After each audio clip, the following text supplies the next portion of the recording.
Hello everybody, here's a pretty big CD update video. First, we've got a kind of a guilty pleasure, but I accepted Mom's offer to give this to me since she was hunting at Goodwill.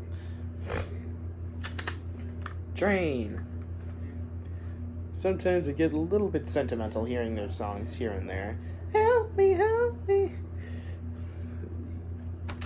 Yeah, you already recognized the song as soon as you heard it. In spite of the fact that I already have this album, this one is Go by Pearl Jam. I decided to accept the offer because what's wrong with having a backup? Next, we've got Danger Doom. I don't think I remember much about these guys. All I know is that they're pretty much a comedic band, from what I've heard.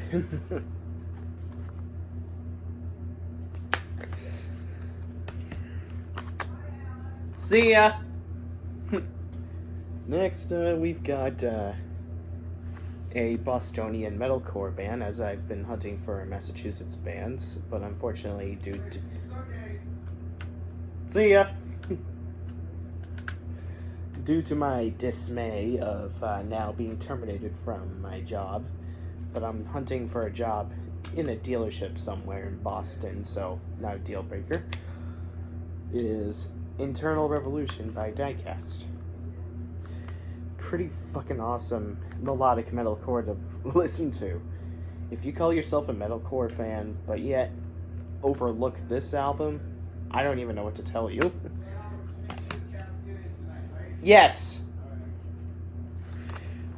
As I was saying, I don't know how you can call yourself a metalcore fan, but overlook a masterpiece, an overlooked masterpiece like this.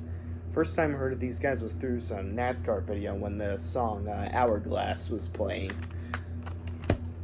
But other songs like Fade Away and Nothing I Could Say, The Coldest Rain, Definition of a Hero are also the goodies on this album. Next is another thrash metal masterpiece, Power from Hell by Onslaught. This is British thrash metal, which is a pretty enthralling fun fact. Their album Metal Forces is pretty fucking badass to listen to, but Power from Hell is also a killer. Next, as I purchased my tickets for the Camelot concert, I decided to go hunting for some Sonata Arctica as well, since they're opening up, along with Battle Beast, who I have the whole discography to, by the way. Unia by Sonata Arctica, of course, signed to Geffen Records, released in 2007. The Vice, Caleb, Under Your Tree, It Won't Fade, The Harvest, My Dream, But a Drop of Fuel for a Nightmare are the goodies on this album. Not one of their best albums of all time, but it would still be a killer to listen to. Next, a much better power metal album by Sonata Arctica is Reckoning Night, released in 2004, of course. My Celine, The Boy Who Wanted to Be a Real Puppet, Don't Say a Word, Reckoning Day, Reckoning Night, Ain't Your Fairy Tale, Wildfire are the diamonds on this album.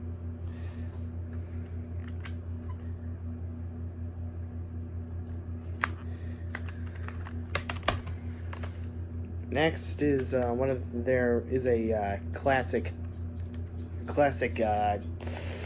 technical death metal band's one of their more latest albums, Back from Beyond by Massacre.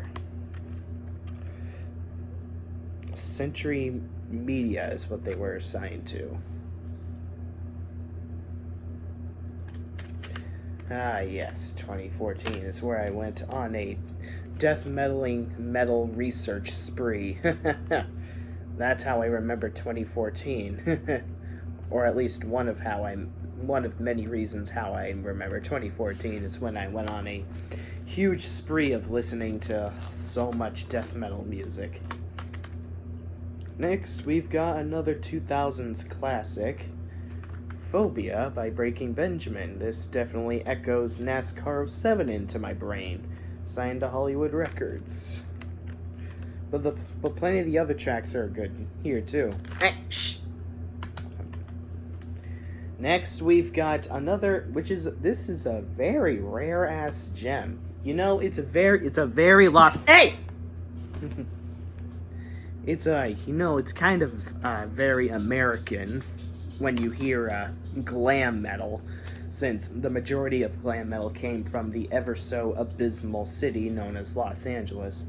As much as I fucking despise Los Angeles with all my mighty burning passion, all the fucking explosive combustible veins flowing with hatred towards Los Angeles, these guys are pretty fucking special. Russian glam metal? Who would have thought? Russian glam metal. Gorky Park. Doesn't Russian glam metal sound pretty jarring, considering how hostile Russia is towards the majority of America culture? But no, but these guys are completely disjointed from the majority of the Soviet Union. Because from what I heard, Soviet Union is not too pretty keen on a lot of the law of the Soviet Union is not too pretty keen on a lot of heavy metal. At least from what I've heard. I could have been misinformed on what I read on the internet. But hey, Soviet Union is the Soviet Union. They did a lot of obnoxiously dangerous shit. And a lot of obnoxiously demoralizing crap. And good riddance to them in 1991. Ironically, 1991 was only 1 year away from the year glam metal died. Soviet Union pretty much died with glam metal. Go figure. Released back in 1989, but anyways, the songs that get me the most on this album is Bang, Hit Me With The News, Try To Find Me, Sometimes at Night, Peace in Our Time, My Generation. Pretty much this entire album has got me hooked. Especially given the ever so fascinating fact that this is a Russian glam metal band. Russian hard rock, Russian glam metal, yeah, whatever, you name it. Next, as I prepare for the Camelot concert even further, Epica, by, of course, the said band Camelot. Released back in 2007, as it says on the back of the cover. The gems on this album are Edge of the Paradise, Farewell, Center of the Universe, Descent of the Archangel, and pretty much this entire album is pretty fun to listen to. If you're pretty much a fan of metal in general, not even just power metal. Next is modern day traditional heavy metal, Zenith by Enforcer, released this year. Good to see that heavy metal has been thriving thoroughly and lucidly and coherently.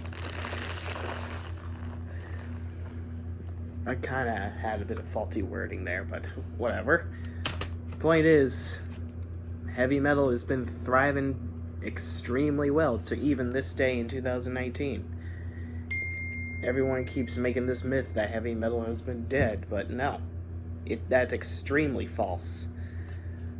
I could name, like, at least 20 heavy metal bands that are continuing to keep the beating heart of metal going. Anyways, hope you guys enjoyed my CD pickup video. Peace. Space out.